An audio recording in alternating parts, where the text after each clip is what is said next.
Mise au point du secrétariat général de la SENCO sur les propos du vice-premier ministre Jean-Pierre Bemba à l'endroit de l'Église catholique en République démocratique du Congo.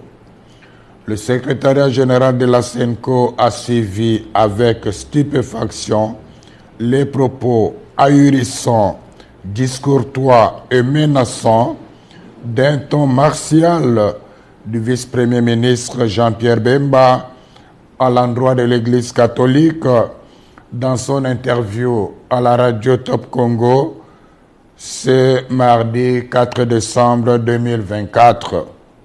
Sans nous en cacher, ces propos belliqueux et truffés de contre-vérités nous ont paru peu honorables pour un homme d'État de son rang. Nous trouvons particulièrement indécent de parler des politiciens en robe. Pour rappel, parlant de l'Église catholique, le ministre des Transports et Voies de Communication a commencé par affirmer que le président de la République a accordé à chacun des 47 diocèses la faveur de bénéficier d'un montant de 1 million de dollars pour la contribution des œuvres caritatives et de développement. Une première dans l'histoire de notre pays, s'est-il exclamé. Ensuite, il s'est interrogé si les ouvrages financés ont été réellement réalisés, insinuant par le fait même que les fonds octroyés pourraient avoir pris une autre destination. Nous comprenons bien l'ironie cachée derrière une interrogation apparemment innocente. Nous déplorons cette sortie médiatique émaillée d'allusions, d'attaques et de procès d'intention contre l'Église catholique en République démocratique du Congo. Nous sommes affligés de constater que M. Bemba ne maîtrise pas les dossiers des projets financés par le Trésor public à la demande du chef de l'État. Au nom de la sagesse élémentaire, il aurait intérêt à s'informer davantage avant de prendre publiquement la parole. Revenons aux faits. La vérité est qu'il y a plus de 2 ans, à la demande personnelle et insistante du président de la République, conformément à la mise en application de l'accord cadre entre le Saint-Siège et la République démocratique du Congo sur les matières d'intérêt commun, le gouvernement de la RD Congo et l'Église catholique ont convenu de collaborer pour la mise en œuvre de projets sociaux et économiques à impact visible en faveur des populations locales à travers les 48 diocèses de la RD Congo. Sans jamais avoir été demanderesse, et surtout dans le souci de rendre service à la population, de bonne foi, l'Église s'est engagée.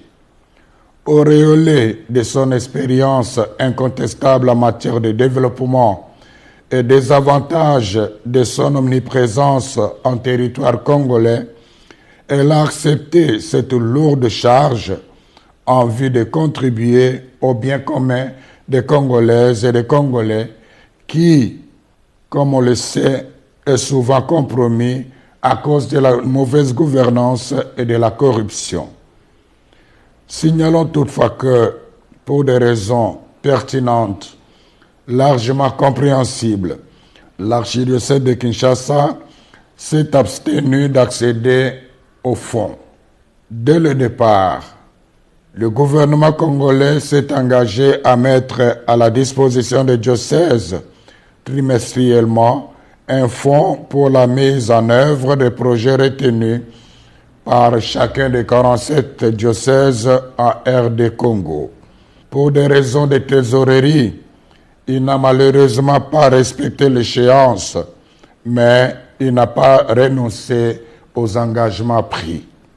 À ce jour, plus de 2 ans après cet accord, seulement 2 tranches de 300 000 dollars ont été données, la première en 2022 et la deuxième en 2023, soit $600,000 par diocèse. Tous les diocèses se sont mis à l'œuvre.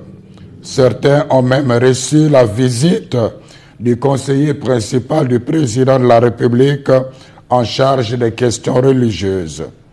De toute manière, un rapport en bonne et due forme des œuvres réalisées avec des images à l'appui a été remis à main propre au chef de l'État. Celui-ci n'a pas caché sa pleine satisfaction. Une copie de ces réalisations a été donnée aussi à Madame la Première ministre. Par souci de loyauté et de transparence, en collaboration avec la presse de la présidence de la République, le secrétariat général de la SENCO a réalisé une émission sur le travail accompli. Toutefois, comme le rythme du financement n'a pas été respecté dans tous les diocèses, certains chantiers très avancés sont restés inachevés. À ce jour, une autre tranche de $300,000 a été annoncée et permettra de continuer l'exécution des projets réalisés avec beaucoup de sacrifices en dépit d'énormes difficultés de transaction et de transport. Quant à nous, sans faux fuyant, nous sommes prêts à recevoir l'IGF pour vérifier toute la comptabilité. La SENCO avait dès le début prévenu les gestionnaires locaux de ces projets qu'elle ne couvrira personne en cas de malversation financière. Nous demandons au vice-premier ministre Jean-Pierre Bemba de rendre publiques les preuves de ces allégations de $1 million mises à la disposition de chaque diocèse. En même temps, nous continuons d'attendre patiemment celle de la prétendue collaboration qu'il avait insinuée, sans foi aux yeux, de notre mission d'observation électorale avec les Russes pour pirater les serveurs de la CENI. Qui dans ce pays ne sait pas que l'Église catholique, sans l'aide de l'État congolais, dépense chaque année des fonds immenses pour réaliser les œuvres d'utilité publique comme les écoles, les hôpitaux, les routes, les ponts, les hommes de vieillards, les orphelinats, etc.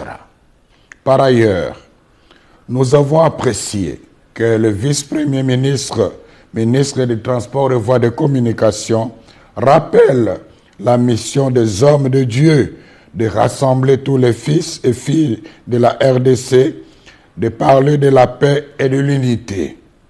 La question fondamentale est celle de savoir comment lui et ses alliés ont-ils accueilli les multiples appels de la SENCO ces dernières années au respect des principes démocratiques et des droits de l'homme, à la transparence du processus électoral et à l'organisation des concertations des représentants des forces politiques et de la société civile afin de renforcer la cohésion nationale et d'affronter ensemble les défis sécuritaires.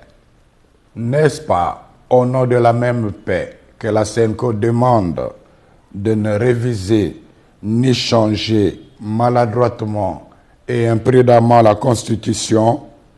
C'est toujours au nom de la paix que la même Église catholique avait demandé au VPM Jean-Pierre Bemba de ne pas s'engager dans un conflit armé post-électoral.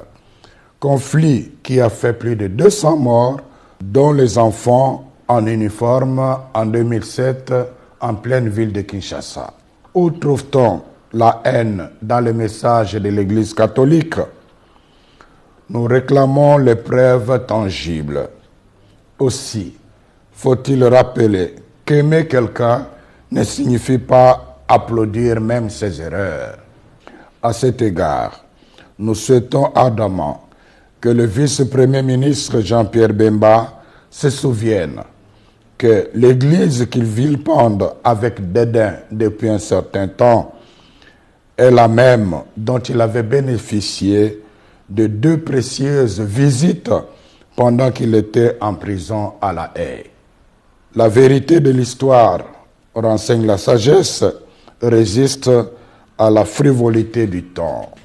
La SENCO remercie les gouvernants, particulièrement le président de la République, d'avoir fait confiance à l'Église catholique en demandant au gouvernement de lui octroyer les moyens financiers lui permettant de réaliser les œuvres sociales à impact visible jusque dans le coin le plus reculé du pays. Quiconque croit que cet argent a été donné à l'Église pour acheter son silence et étouffer sa mission prophétique se trompe éperdument. C'est le lieu de rappeler au ministre des Transports et Voies de Communication ces sages paroles de Confucius, à savoir, si l'homme a 2 oreilles et une bouche, c'est pour écouter 2 fois plus qu'il ne parle. Puisse le Seigneur bénir notre pays et son peuple. Je vous remercie.